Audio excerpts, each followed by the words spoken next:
Welcome back, everyone. I'm Carrington-Russell, Australian award-winning author of contemporary romance and kick-butt heroines in dark fantasy worlds. And I have a very special guest for you today. We are talking to USA Today best-selling author, known for coaching over 5,000 fellow authors, which is just mind-blowing. Also known for being the brains behind Write Better Faster Academy, and for her podcast and YouTube channel, Quickcast for Writers. We are talking to the one and only Becca Syme. How are you today? I'm good. I'm good. I love talking about this stuff. So I'm always excited when we get to talk about writing. Yeah. I'm so pumped to have you on because I've seen you talk about this on many occasions at many conferences. I watch your YouTube, I am on your newsletter.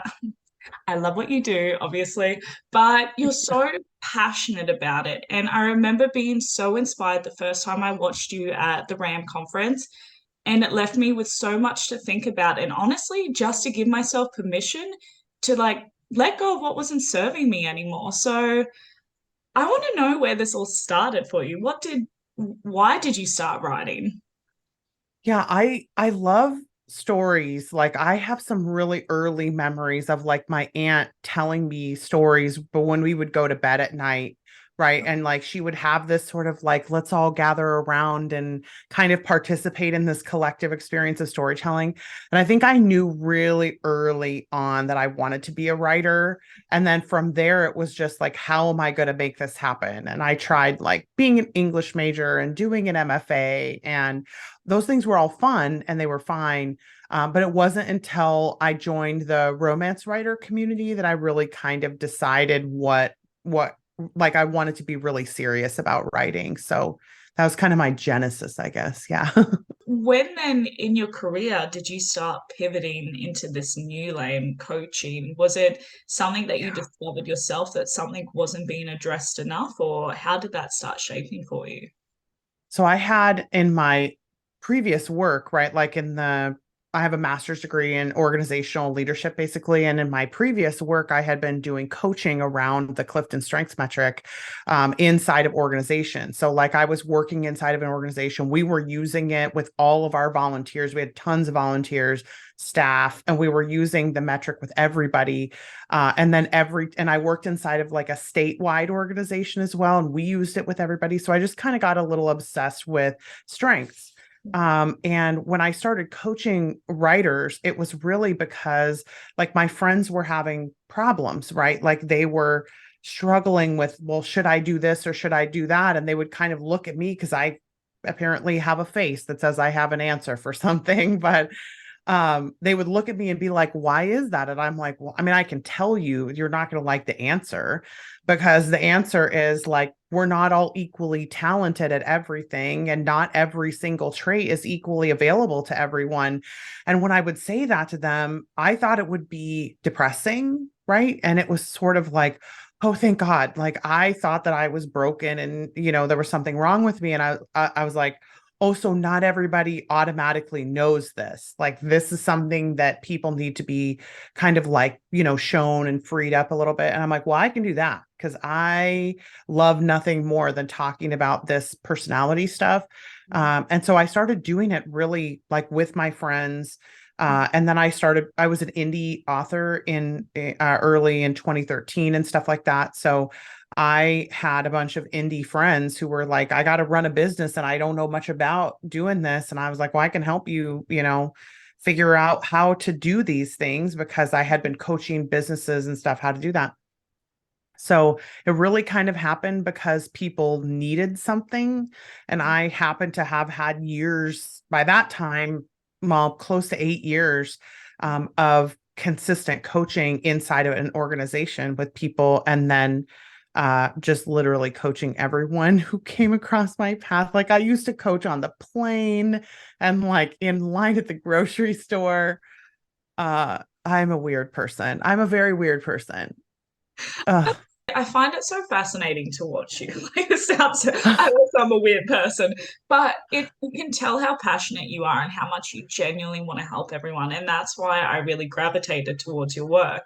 And it's really nice because you really do get down to the nitty gritty, and sometimes it's asking the simplest of questions that because there's so much happening for us, and we're trying to make it all work. And then sometimes even just a question of, but why are you doing this? And you think, I can't remember. Like it's been so long, even touching base with the why. I Yeah. love you. I love you, Becca Syme. I want to be your Oh, mentor. thank you. But Thank you. it's just it's incredible to watch. So how do you find then? Do you say it's a 50-50 scale for you when it comes to your writing, your author career, and then balancing this business as well? Or how are you managing it? Yeah, I wish it was 50-50. I definitely would have had a preference to do less in the coaching realm than I ended up doing. Not because I don't want to do the work, but I think because I really miss writing sometimes. And especially when I go into these phases where, like, okay, there's a bunch of stuff that we need to develop or a bunch of content I need to make, and automatically the thing that goes off my plate is the writing. And I do miss that because I was a writer for such a long time. Because even when I started coaching people sort of like as friends, or, when I first was teaching my first class for Margie Lawson, I was still writing full time. And I started writing full time. I think I've told this story in a couple of different places. Like I got laid off from a job. And because I had severance, I was like, well, we're going to see if we can make this work now.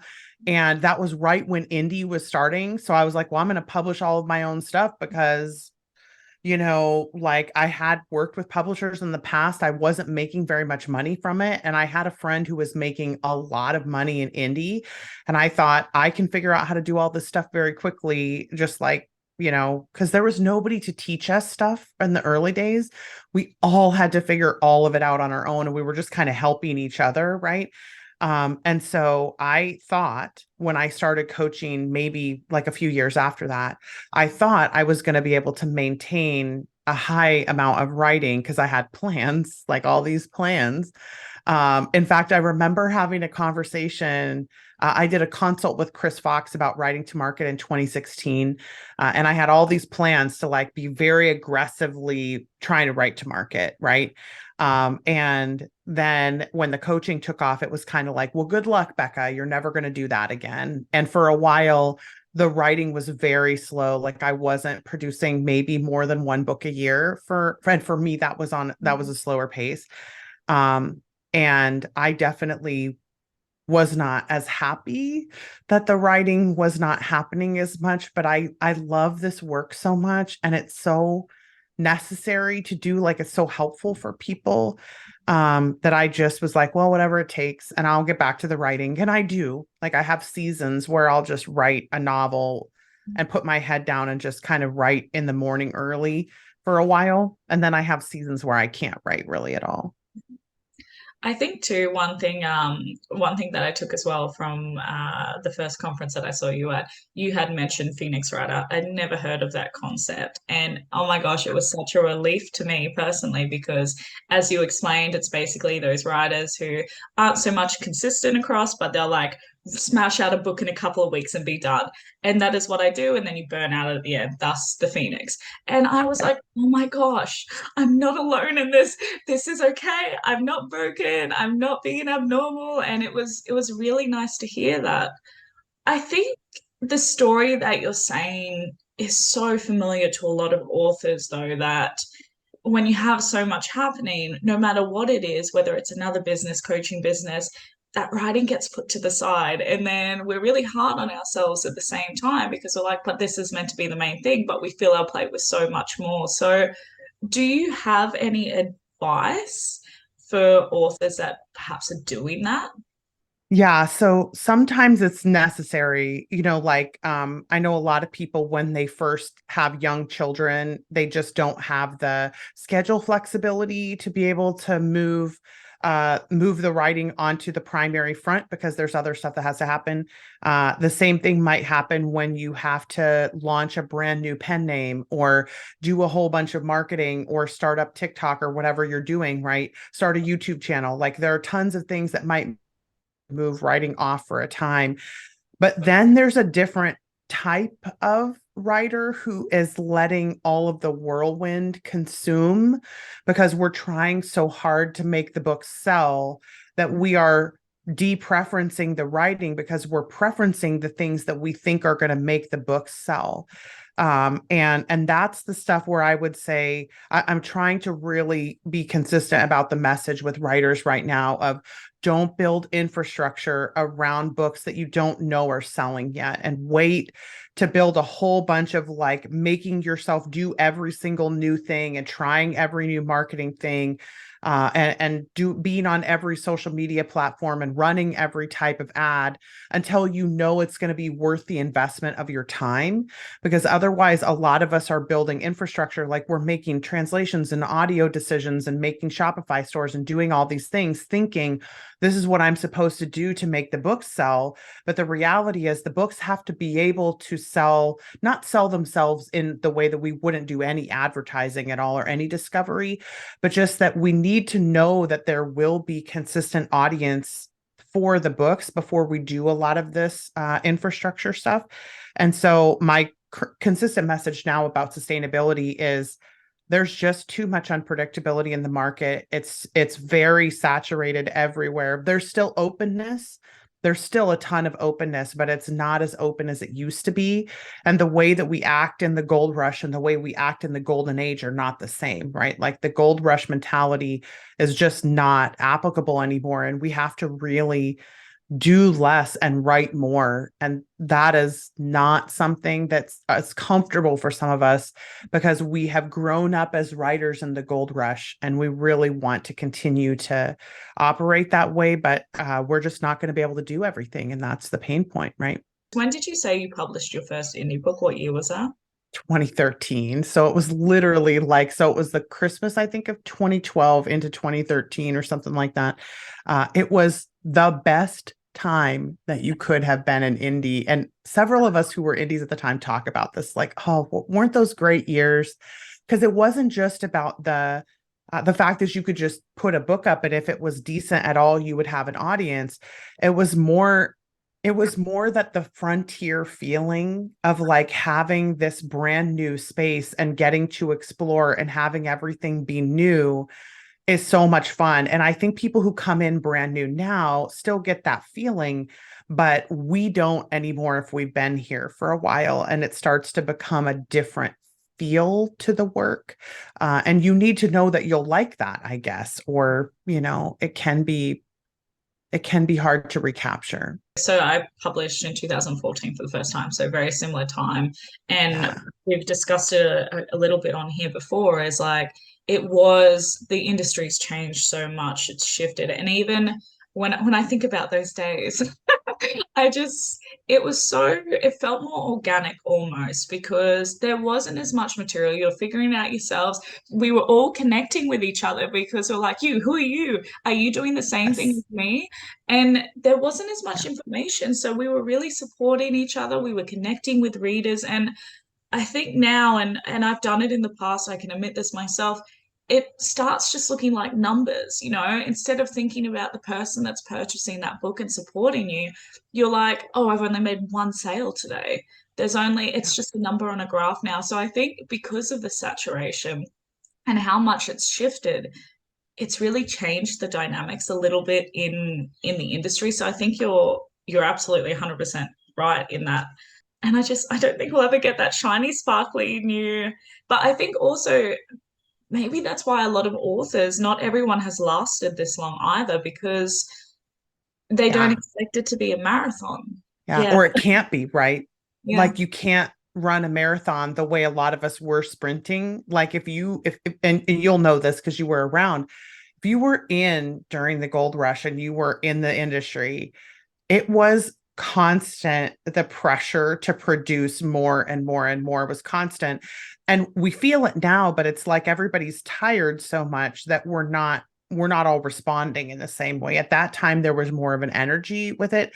What's interesting about that is the energy is not the same when it's produced more now. It feels very different. Even watching people who are new, it feels different, because you still get that new spark energy of like, oh, this is all so fun and interesting.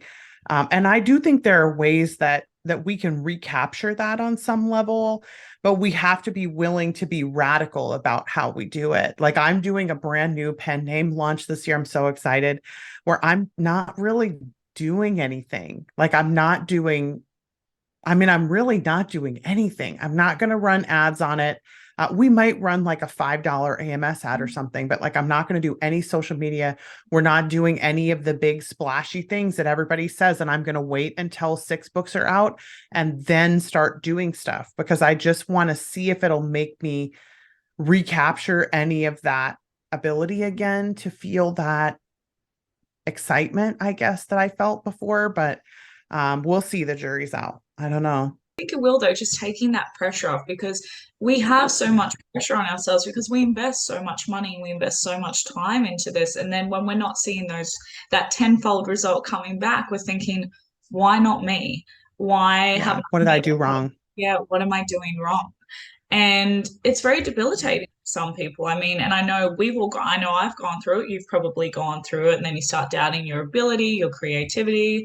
Then you start looking elsewhere and going, what does their business model look like? What are they doing that I'm not? And something that I love to hear all the time on here is for a lot of authors, what their big breakout book was their passion project. It wasn't one that they tried to write just like this author or do this. They're like, you know what? I thought it was going to flop, but I was like, this is really fun. I'm enjoying it. I'm going to write it and just see what happens. And that's the book that goes boom for them. Have you noticed that a Yeah. lot yourself? Oh yeah. Yeah. And the archetypes that we talk about, right? Like the continuums of different archetypes of authors. There are a couple of archetypes where the only people I know who are wired this way have done some level of that, right? Some level of I'm going to give up all the expectations that I had about the way I was supposed to do it and finally do it. And the way to know the difference, I think, there is that everybody who did that had an intuition for a long time that they should do that. And then they finally got so frustrated with trying to play the rule or the game by the rules other people were telling them that they just stopped caring and finally did the thing their intuition was telling them to do. And so if your intuition is not yelling at you about that, you're fine doing whatever you're doing. But if it is, you should probably think around listening. And I loved too, you spoke about this. I keep referring back to your conference, and that was like a year ago, but it shows how much it impacted me as well, because it really was that voice of, do you know what? Boo, that does not work for you. Just scrap it. And I was like, finally, because I thought I wasn't doing all the things, I wasn't doing it right. And that leads to burnout. I can't believe I actually sung that. I feel like that's the first time I've ever sung on here. But Yeah. it's a topic I'd like to brush on and what your thoughts are on it, because I imagine having coached over 5,000 authors now, you probably have a lot of people that are mid burnout when they come to you because they're like, I've broken. What can I do to sustain? Yeah. And I think several of us who are higher in the futuristic trait in the Clifton Strengths metric, which is kind of the program that I use a lot, but those of us who are higher in futuristic were seeing this coming earlier. And so in the 2017, 18 years when we were all being like, well, we're all going to burn out as an industry and we're trying to help everyone listen and everyone was just not there yet. And so we all thankfully were producing a bunch of content about it. And now that everybody's really burning out for real, now we're like, well, we have 5 years worth of content for you to consume about how to be better at going through this process because going through burnout is for some of us is unlike anything we've ever done before because we're used to competency. Like we're used to being able to draw on energy and to be able to expend and renew at a pretty reasonable rate. And when you hit burnout, it's often so immediate that you're just changed in a very short period of time and are left sort of wondering why you feel the way that you feel. So almost all of what I do in talking with authors about burnout is trying to understand how did we get here because it's different for everybody because hard work doesn't cause burnout. Yeah. Like the that is maybe the biggest thing that I wish authors could understand. You can, in fact, some of us can work exceptionally hard and maintain that hard work if we have a sustainable system. What causes burnout is either a shift in expectations that are unmet, or some kind of unsustainable system, or some kind of massive disruption, right? And so, but the most common one that we see with authors for sure is the expectations. Because what ends up happening is if I put in a one level work and I get a one level result, then I start to get used to putting in one and getting one out. So as soon as I put two in and get one back, all of a sudden I'm like, well, I better put four in now so I can get two back. And then I still get one. So I put eight in and I'm still getting one. And working harder and harder and harder is not getting us any more results than we were getting with the one level work. And so that's where a lot of author burnout that we see is just the expectations that we have about what should happen if we do everything right. And I'm using air quotes just because I'm annoying like that. But what should happen if we do everything right? But then when it doesn't happen, we continue to expect that it should happen. And that's often the cause of the burnout. And I think ultimately the reason why a lot of us are doing that, and I've done that in the past and from personal experience. So, for anyone who hasn't experienced burnout, for me personally, it took me a year to recover. And I Yeah. honestly thought, do you know what? Yeah, like it's fine. Like, I'll sleep for a week and it'll be fine. It's actually very, very bad, which is why I like to talk about it. But I think the reason why a lot of us get to that point is because we want the big dream. We want to make that big breakout, and so we think that the next book is gonna do it. And when it doesn't, and we think it's a flop, it could still be a success, but it wasn't good enough. So we go and we go and go. We keep doing this. So in your experience, what would you say that, like, is there a cookie cutter success? No, I mean there are no there is no commonality. And part of the problem is that when people will tell you why they were successful, they always tell you about the part that's in their control, right? Like they always tell you about the fact that they did good strategies and they worked really hard and blah, blah, blah. And they never tell you about the stuff that's out of their control that made them successful. And often it's because they don't know it, right? Like they may not know that they released at exactly the right time for, reverse harem or whatever it is that they're releasing for, or that they caught a trend early, or that the fact that their partner doesn't work allowed them to have reduced stakes when they were taking a risk in a new pen name, or the fact that they don't have a mortgage meant that they could hire a staff person, right? Like the things that we don't often attribute to success are luck and timing. And those are the two factors that are the most responsible for burnout, because we're all listening to people say, these are the things I did to be successful the way that I am. And we're not hearing, but there are all these other factors as well that I'm just not attributing to that, including, not limited to, the fact that I am aligned in my personality to my work system, right? So if I'm out of alignment in my personality to my work system, I'm going to burn out faster because I have unreasonable expectations about what I should or should not be doing. And it goes in both directions, more or less work, more or less help, etc. Like there are all kinds of things that can cause burnout on that level. But they're not, and so when I say there is no cookie cutter, I do think there's a cookie cutter in terms of everyone who is massively successful is aligned in some way with their system and their personality and whatever. They just don't always do it on purpose. Sometimes they fall into it. Sometimes they already know it for other reasons. But there is so much alignment in the personality and the system when people are successful that it's often invisible to them in a way that's probably a good thing, because otherwise it would be stressful. But for those of us who are out of alignment, or we don't have the luck and timing that other people have had, in addition to, and I always want to be cautious to say, what I'm not saying is the people who are wildly successful don't work hard, or potentially don't work what they would consider to be harder than everyone else, because it's very possible that they do. But it also, that is not the answer, because there are people who are working just as hard and people who are working just as much and people who are writing good books and people who are doing all of these things but don't have all of the other elements that are necessary. Like they can't hire staff at the right time, or they hit the wrong timing in the market, or they're too early sometimes for whatever it is that takes off or whatever. There are so many pieces of our success that are out of our control, and we do not like that.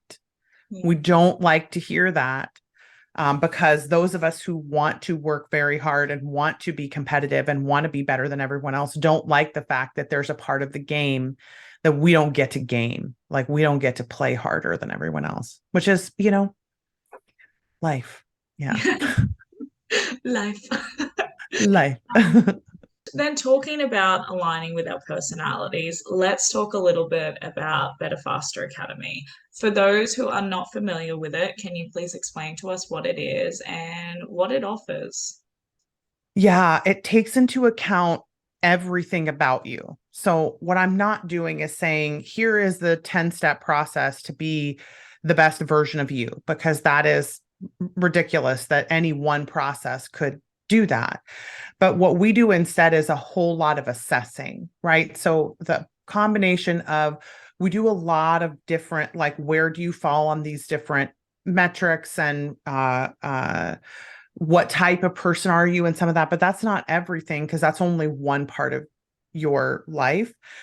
We also want to know things like, what are your assets? What is holding you back? Where are you in your trajectory? How much learning do you still have to do? How much money do you have, in terms of like, should you actually be doing that thing? For instance, we have people who come into class and someone has told them, like, you need to spend $10,000 running ads. So they're taking out a mortgage on their house, trying to run ads on their books. And Becca's like, hang on a second, though, that is not guaranteed to return for you. But of course, they've been told that it's guaranteed to return for them, even if the person who told them that did not mean to insinuate that that's what they heard, right?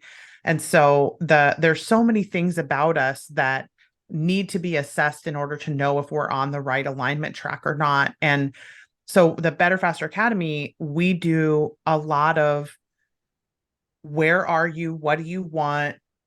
What kind of assets do you have? What are your challenges? What have you tried to do about those challenges in the past, and what's worked and what hasn't?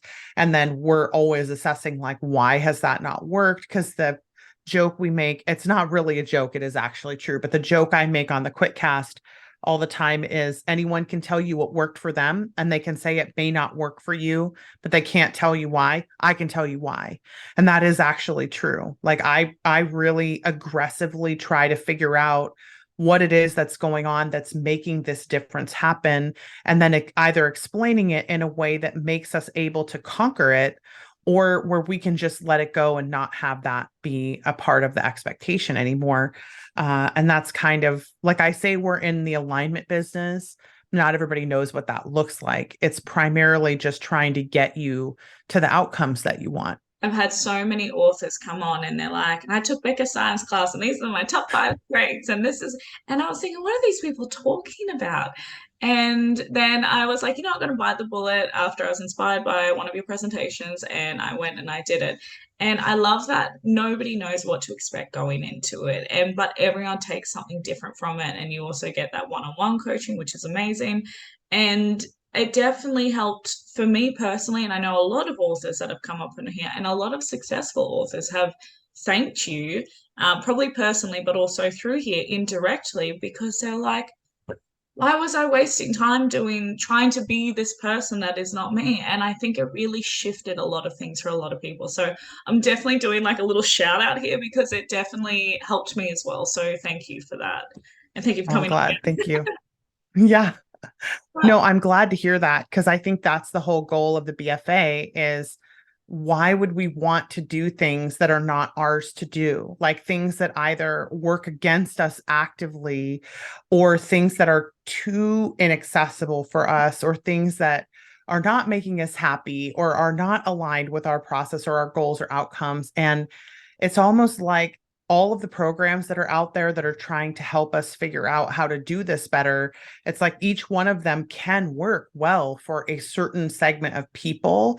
And our goal is to try to figure out how to decide how to maximize those opportunities. So if there's something that'll work really well for me and not for someone else, then those other people don't need to do the thing that's for me, especially because so much of this author career is about doing the right thing at the right time. So making audiobooks at the wrong time, publishing in Kindle Unlimited at the right time, or something like that, right? Like the right decisions for me are often about timing.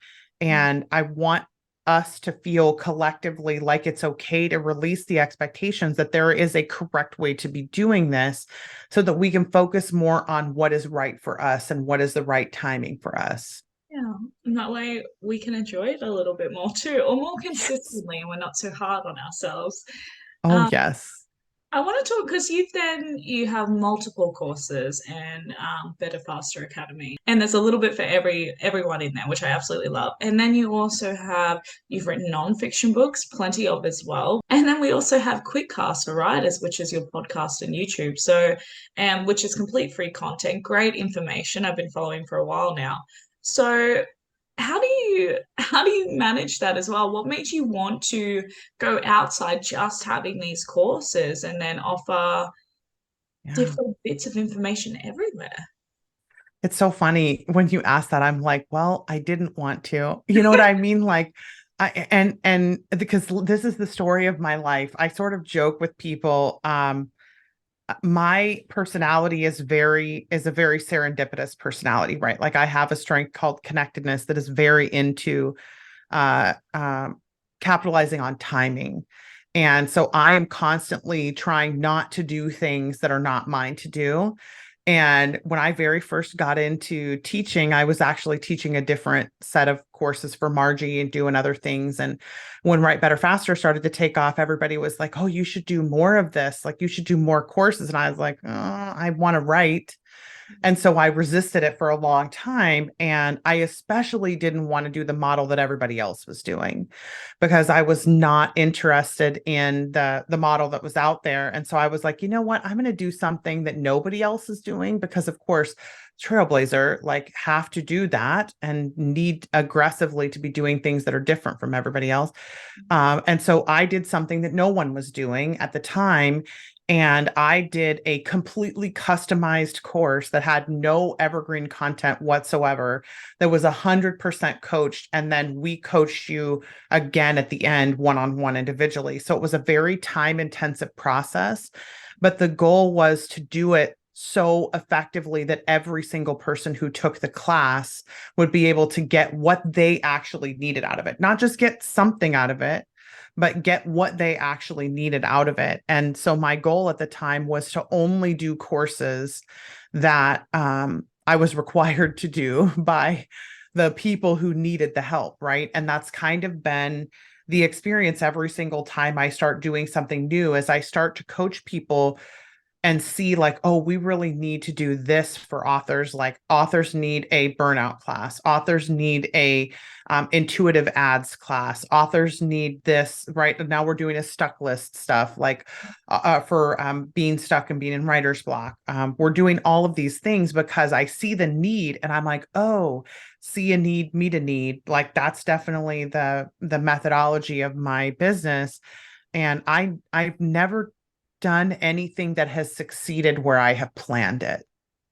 Like I've just never done that. Every time I try to plan something, it always fails in terms of like, it is never the thing that is you know, the thing that works for me.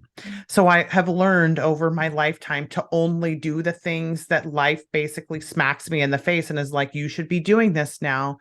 And I wrote nonfiction for that reason. I did the YouTube channel for that reason. Like every single thing I have done in my entire nonfiction career has been in response to something that somebody needed. And so I really do believe that that's part of why I can continue to do it and it doesn't tire me out in the same way, is because I really do feel called to do this job on a very similar level to, like, I used to work in churches, so I used to be a pastor. In a very similar level to the way that I felt really called to serve people in that way. I feel very, very called to this job. And I don't think I would keep doing it if I wasn't, because it is so much responsibility and it's so taxing. But when I do this, I have energy on a level that I just can't explain, because I feel like I'm doing what I'm here to do. So, yeah, that's how I get it all done. I guess I feel like I have to, you know? You're definitely like Wonder Woman in my eyes anyway, but it's so I nice. wish. You're so giving, and I know how many people this has helped. I know how many friends this has helped as well. So, and I can say uniquely you are one of a kind in the industry. You are a go-to person. A lot of people really want to listen to what you have to say. So thank you for that. Yeah, Um, thank you. what would you say? This might be hard, but collectively, after coaching so many authors, what would you probably say like the top three obstacles are consistently for them? We've probably already covered a lot of them, but what would you say they are? Um, this is going to be so weird. Believing that there is an actual silver bullet, like believing that there's something that is going to keep me from having pain and having frustration and having to do hard work in this industry, like believing that there's a silver bullet is such a huge setback for a lot of people because we spend so much time trying to find the thing that's going to make this job easier to do. And we don't realize sometimes that the hardness is actually the point of it. Like, not that we want it to be difficult, right? But that sometimes the hard work is actually the thing that's just going to be the answer to the problem. And I think the silver bullet seeking mentality can be both hard and easy, because sometimes the silver bullet seeking allows us to find things that do save us time or make us money or whatever. But the way that I see people get frozen in this never ending desire to have it be easier or have it not hurt so much or not be so painful. I feel like if we could just sort of collectively accept, like, it will be hard sometimes, it will be painful sometimes. And also, there are ways to cope with that, right? Like, there's support you can get, there are people you can talk to, there are friends you can make, there are communities here that you can be a part of. Then there's content to consume, right? Like, all of these things that will help us with that. But that's definitely one of them, for sure. The coping with the oversaturation of the industry is another big one. Probably the most painful conversations I have with people in coaching are, I don't know why I'm not selling. Mm. And sometimes I can actually go look at books and be like, oh, well, have you tried this? You know, your branding's not quite aligned. Go talk to somebody who can help you with that. Or, oh, you're not running any ads at all. We'll try, a basic ads course. Or, you've never tried a book bub, like, oh, here you go. But more often, it's people who've tried everything and nothing is working, and they're doing, quote, everything right, and nothing is working, and they're trying to cope with the fact that nothing is working. And the hardest thing, I think, for a lot of us is the acceptance of the fact that when we have done something that hasn't sold, that it doesn't mean anything about our future ability to sell. It doesn't mean we can't. But if we continue to be caught up trying to make things sell that are not selling, then we're not moving on and trying new things and, making new content and stuff like that. So, but yeah, I would say those are probably the two biggest ones, right? And then also the third one is the thing we've already talked about, which is being unaligned to their best work process. Um, yeah, that's a huge one. Which we can find you in the liners, which I And love. thankfully, I have to say though, this is the thing I love about this industry. I'm thankfully not the only person who does this anymore. Like I was for a long time. I was definitely the only person who was saying anything other than here's the silver bullet, please just take it. And I I am now not the only person who does this. And also almost everybody in the industry by now acknowledges that there is no one way to do anything. Not everyone is there yet. We're getting there, but I feel like we have officially reformed this industry into an industry where people acknowledge that there is not only one way to do anything and that everyone is potentially following their intuition and doing it correctly. And so it is such a better place than it used to be for that, for those things. And so I'm very happy to see that the work has been successful in that way. And the other thing that makes me know we're successful is that I'm not the only person doing this coaching anymore. So I'm super, super grateful for that. I'm kind of curious then, because you've done a lot of conferences, a lot of podcasts, a lot of interviews. Was that always a gift that you had, or were you shy to go on stage? What would be your advice for anyone who's wanting to kind of start trying out these different kinds of conversations and spotlight? The first piece for me is that I do have a personality that is very suited for this kind of stuff, right? Like you'll laugh at this, and I probably shouldn't say this out loud, but I'm going to say it anyway. When I was a kid, I used to interview myself because I'm like, you love talking so much. And it's funny, it wasn't even really about like being on stage or any of that stuff. It was just I really like talking, right? Like I'm a high communication in the strengths. I really love to talk. But I used to interview myself sort of like, and what would you have to say about this kind of a way, like a news anchor almost, which is so funny. But I loved being on stage. I've been a performer my whole life. I was both in drama and in music. I mean, since I was like 2.5 years old, like I've been on stage my entire life. And my all of my previous jobs included some version of either music on stage or acting on stage or directing on stage. And so I very much take to this naturally. And my whole family would say, like, from when I was a little kid, they're all like, well, she's going to be on stage somewhere because that's just what I wanted. So some of it is that I have a little bit of an ease with it because of that, because I have always been practicing for it, I guess. But also, I find that talking to the right people when you're doing an interview helps a ton because there are a lot of people, and I think you are like this, and there are a few other people in this industry who are like this that make it feel more conversational and less like a stage. And then it becomes easier to have a conversation. The other thing you did that I think really would help a lot of people was to get the questions ahead of time. So those of us who are more thinking dominant need to be able to have time to think about what our answers would be and to not get caught off guard by any questions. Because a lot of the reason that people don't like public speaking is because they don't like the unpredictability of it. So the more you can lower the possibility of unpredictability, and then also like, you all didn't hear this, but at the very beginning, Kaya said, like, this is recorded, we'll edit it. And so if you do happen to say anything that you want edited out, you can. And I was like, oh, that's really great for people who are not used to doing speaking, because they may not realize until 2 days later that they said something that they wish they hadn't said. And so that also reduces a lot of the stress for people.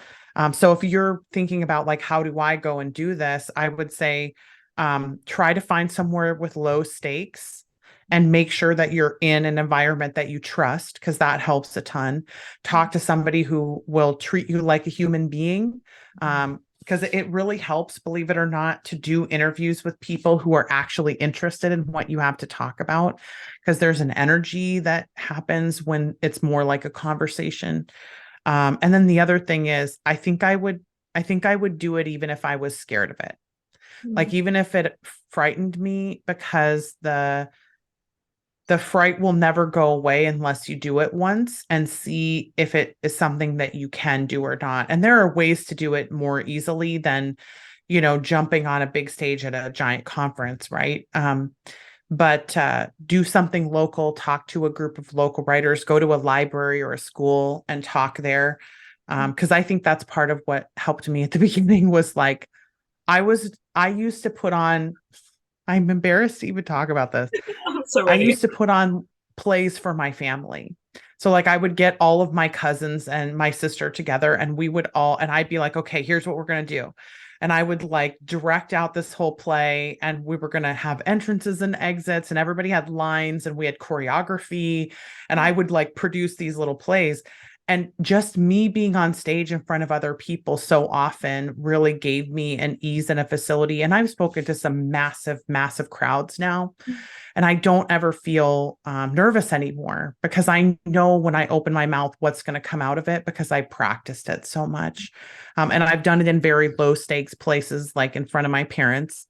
And then, slightly higher stakes in front of my aunts and uncles and grandparents, and then slightly higher stakes in front of my school. You know what I mean? Like I just kind of kept raising the stakes a little bit. And so that's probably what I would suggest. Yeah. And just to make you feel more comfortable in this situation, I will confess also, when I was a kid, I used to, because I love dancing. So, and I used to often, I'd be like, we're in a small school, and I used to be the choreographer. So I'd be like, all right, we'll use Yes. monkey bars this time. We're going to do this and this. And I loved it. So I thought I would go tit for tat on that. I love that. I love that so much. I never I thought I love would that. be confessing that on here, but you were not alone. I love that because it's so funny. You have an ease with it, right? And I think that happens the more practice you get because it's not like either one of us, it's not like there's no level of fear involved at all. I think I've just learned that like the anticipation is part of what makes me good at it rather than like something that stops me anymore. But that wasn't always the case, right? One thing I do want to go over is social media because I think it's such a vortex. It's such a sinkhole sometimes for a lot of us. It can make or break some careers. We know that with TikTok, but also we stretch ourselves so thin with it. So, what would be your advice for a lot of authors when it comes to managing their social media platforms? Yeah, I do the less is more thing a lot. I feel like a lot of us are primarily doing social media because everybody says you have to. And we've never actually considered the opportunity cost of social media, where there is absolutely a cost to our productivity for doing it. And if there was a way, especially if you hate social media, if there was a way for you to do your business with reduced social media expectations or no expectations of social media, I would do it at this point just to save your psyche, I guess. But I am a huge fan of if you don't love it, don't do it. And when it comes to social media, not because I think it's completely unnecessary, but because it is very hard to be excellent enough at something that you will stand out among all of the voices that are talking if you do not love doing it. It is very, very difficult there was a social media influencer in 2008, and this is 2008. So this was 20 or almost 20 years ago, right? 15 years ago. I am not a math person. I apologize for that. But already in 2008, he was saying everywhere is crowded. So if you can't be the best party on the block, then you might as well not throw a block party because when everyone is throwing a block party, it's too loud and everyone's voices are melding together. And so I think there's a lot of expectations we place on ourselves to be doing things that are not actually moving the needle. But I will say one thing. If you just can't imagine giving up social media at all, I would start doing the only do one channel, what we call the outpost theory. And this is something my mom talked about. My mom used to be on a podcast with me called the Smarty Pants Book Marketing Podcast. And she was like the marketing person, and I was the person who was like, marketing is dumb. Let's just talk to authors. So we were like Bill Walton in that. If anybody's from the US and you understand that reference, I was the Bill Walton. But anyway, my mom used to say, the outpost theory was made because everyone is everywhere. So more than 75% of people have an account on every single platform that exists. So if 75% of your readers are going to be able to find you on any platform you're on, you might as well just be on one and make them come to you. And so the goal was to create an outpost on every social media channel and then just only have an account and tell them where you're active and give them a link to your newsletter or your website in case they search for you there. But don't post everywhere because the audiences are just not different enough. The one exception I would make right now is definitely Twitter, because it feels like the Twitter audience is not as crossovery in other places as other social media audiences are.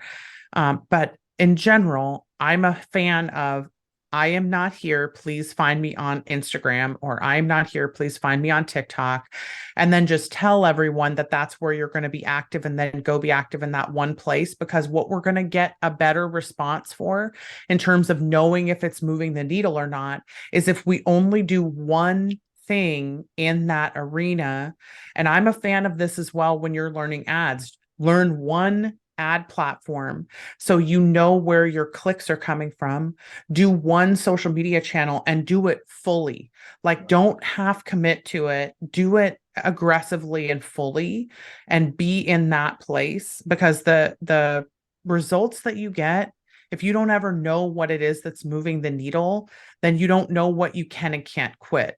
So I'm a huge fan of, like, especially when it comes to marketing, of actually doing the full tactic instead of just doing half of everything and then wondering why nothing is working. You want to make sure that you're fully testing whatever it is that you're doing. Yeah, it's that line of focus, isn't it? Yep. You are a USA Today bestselling author, which I love. I would love to hear about the moment you found out that you're on the list and, of course, how you celebrated. But I'd also like to know if there was a more sentimental kind of recognition for you that was just the be all end all for you. Yeah. So my very first time, actually, we missed it the first time because I write with a co-author, and we had written or I did write with a co-author at the time, and we had written a set of connected standalones set in the same town.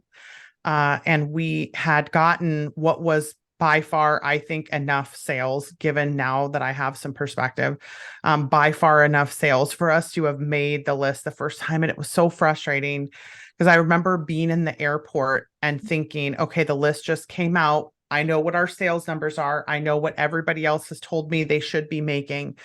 And then we didn't hit it. And I remember having a moment where I thought, what happens if we never hit the list? Like, what happens if I never do this? What happens if I can't sell enough? What happens, right? And I just had this clarity moment of, like, the the list itself was not that important for me in terms of, like, the the way that we sold, and especially that book, but the way that we sold was way more important for me, because the hitting of the list, and now that we don't have the USAT anymore, I think this is even more so the case. But it was like thinking about, 5,500, 6,000, 6,500, 7,000, like, as you watch the numbers climb and stuff, right? And you're like, this number of people are going to read, which is probably an assumption I shouldn't make, that all of them are going to read the book that they purchased, are going to read the story that we wrote. And we were so proud of those books. So there's this sense of, like, the people who are reading it are the important part, because it's weird because we've hit so many times since then, and I didn't actually, some of them were more meaningful than others, right? Because like, there was one that hit recently just before the list went, where I was in a brand new genre and we were in an anthology. And I think that one was probably a bigger deal for me because there were people that were in an anthology with me who had never hit the list before. And this was their first experience hitting. And it was like being able to be part of something that would give people that moment, and that experience was really, really cool. But weirdly, the numbers were probably more important for me when we were selling. It's the that those years were so great and so much fun. And I was writing with a co-writer who's one of my best friends. And it was just, yeah, I miss those days. Sorry, I'm getting nostalgic now Yeah. because I'm like, oh, that was so much fun. No matter how stressful this can, let's be honest, it can be stressful. But when you think back to those moments, those highlight moments, and you think, I remember that's why I'm doing it. Like, it's not necessarily why you're doing it, but they're a part of the package too. They're a part of the experience. And the only way you're going to experience those magical moments is if you keep pushing through. And you just don't know when your next magical moment is going to be. So I love Yeah. seeing you reflect and look back on that, because that I wasn't even there. And yet I'm feeling that. Like, I'm so happy for you. It's like it just happened again. I love it so much. I know it was so much fun. And um, because so much of the experience of writing is about community for me, right? Like it's both the authors that I write with, and in that particular time in my career, there were five of us who were writing in a shared world together as indies, and um, we were quite good friends, and we all kind of met. And one of them recently passed away, which I think is part of the nostalgia, is sort of like, oh, I remember those days when we used to have these meetings about our continuity series where we would like all go to a house somewhere and we would all plan out the books that we were going to write.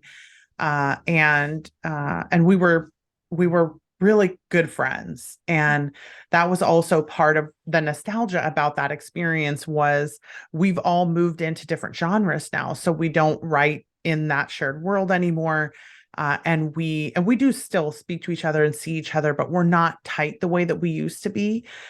So there's also an element of, I'm so glad that I enjoyed that so much while we were doing it, because if I hadn't, I think I would look back and be more disconnected from it, because it was such a great experience and those women were so amazing. And I had some of the best times of my life in that during those years, right? And I'm just so glad that we had that together and that I enjoyed it so much, because the author life isn't always like that, right? Like there isn't, because like one of the things that's sad for me is that I haven't sold at that level as a fiction author in quite a while. And so having switched into a new genre and just not being able to write as quickly because of the work, is it does make it more difficult to kind of participate in those memories, just because it's like, oh, and now when I do releases, it's just not the way that it used to be. But also,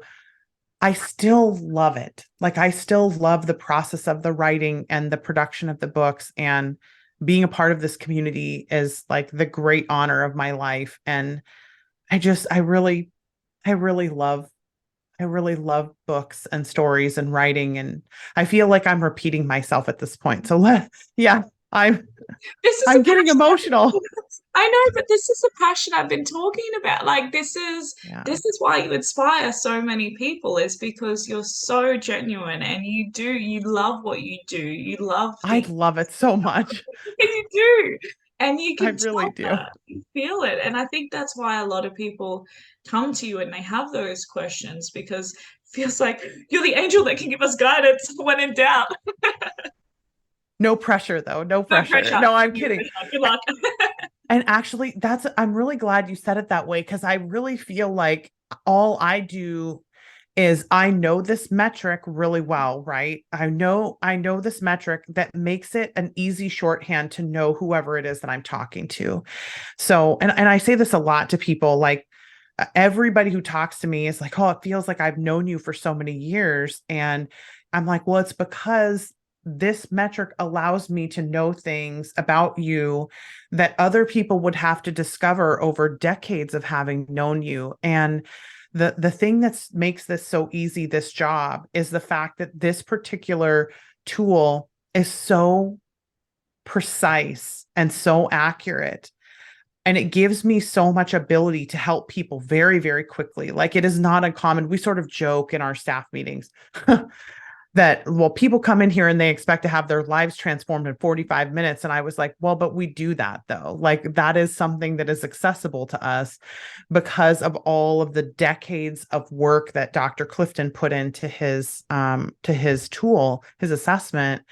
And I wouldn't be able to do what I do without it because the me being so smart is not what makes this business work. It really is the fact that when you're able to listen to people and believe them that they are correct about what is really going on inside of their head and believe them that what they are perceiving about the world is actually true, you can do so much just by being willing to sit with somebody and not make any assumptions about them and listen to them and help to guide them. Because I feel like everybody who comes in to talk to me, they already know what they need.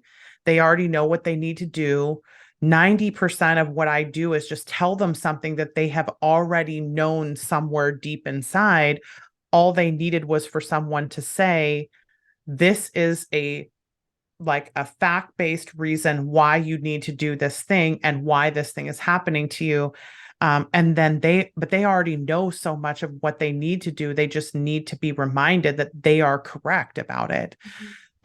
So I feel very untalented. Not that I don't think that I'm good at what I do. I know I am, but I feel very untalented in terms of I don't know that I could do this work if I didn't have the capacity to have that shorthand Yeah. because it allows me to be able to do things really, really quickly. Out of curiosity, have you ever met your mirror self when it comes to the top five strengths? Mm-mm, mm-mm. And I would love to because I've always been so curious about how much other things play in. So, like, I have met other people's mirrors before. And in fact, I've coached people who have the exact same strengths in the same order down to like top 10. In fact, I have a really good friend who one of his best friends has almost his exact strengths, like very, very close. They have all the same stuff, high and low, just kind of in slightly different orders. And they are very similar. Like you could predict their behavior by each other's behavior, basically, almost to a T. But the people I've coached who are like complete mirrors of each other are still so different because there's so much about like, how did your trauma affect it? How did the way you were raised affect it? How does your Enneagram number affect it? Which is your like core motivation? Because just as a for instance, a one motivated significance and a three motivated significance are not the same person at all. So it's very, yeah, it's super fascinating. I have had so much fun today. Thank you so much for coming on. And Yeah. most importantly, where do we find you? Where do we need to be? And what's coming out for you? So the quick cast on YouTube and we're going to actually launch an audio version of the YouTube channel as well this spring. Those are probably the best place to find me, especially if you're just hearing about me for the first time. Like just go watch all the YouTube videos because there's so much help that you can get in those videos, and you won't ever have to come and pay us anything, and you can just watch that for free and then kind of be done with us. Not that we don't want you around. It's just like you don't have to. It's fine. But probably the quick cast. We do have a book coming out, the author stuck list, which we did a Kickstarter for the cards of the author stuck list. I have the book version of that coming out in April. So I'm pretty excited about that because I think that's going to help a ton of people. And that's kind of everything that we're doing for right now. The grind of like just continuing to help authors is primarily what I do right now. Yeah. And what is the name for your fiction books as well? So I have a pen name that I don't tell anybody about because I love not having pressure. But I also write under R.L. Syme, and of course my nonfiction is under Becca Syme. And my Yeah, my all everything that is under R.L. Syme right now is mystery, cozy mystery stuff. So yeah, that's me. Thank you again so much for coming Yeah. on. And who knows, watch this space. Maybe we'll get you on this time next year and see where you're at. Yeah, that'd be great. It's so Lovely. funny. You sent me the questions, right? So I'd like prepared answers to all the questions. The hardest question on that whole thing for me was the one about what song you would pick it to Yeah. like represent your life. What is it? Oh, so it really has taken me an entire week to figure this out. I finally landed on Citizen of the Planet by Alanis Morissette. And I have been listening to the song on repeat all day because it just is so like it hits my connectedness in just like the exact right way. And it's all about the my frontier is on an airplane and nothing precious, all things sacred. That's like that line lands in my sternum every time I hear it. Like I don't hold anything to be so important that someone else's well-being is not more important than that. And I believe that I belong to the planet. Like that we all belong to each other, and that if we would all be more connected to each other, that it would solve every problem that we have. Yeah. So anyway, that's my song, Citizen of the Planet. You inspire me so much. I'm like, wow, it's so good. Oh, that's a beautiful end note as well. I'm gonna go listen to that song probably all day now. Thank you. So good. It's so good. And by the way, I will be in Australia, speaking of being a citizen of the planet, on in August. So this winter for y'all. Perfect. And when was that and what was that for again? I will be at the RWA Romance Writers of Australia, so the RWOS conference in Sydney, and then we are doing a one day Strengths for Writers Day at the Sofitel Hotel in Sydney. Just where you do one day, we're going to talk about strengths. We're going to do some live coaching, and it'll be all day at the Sofitel for Strengths for Writers.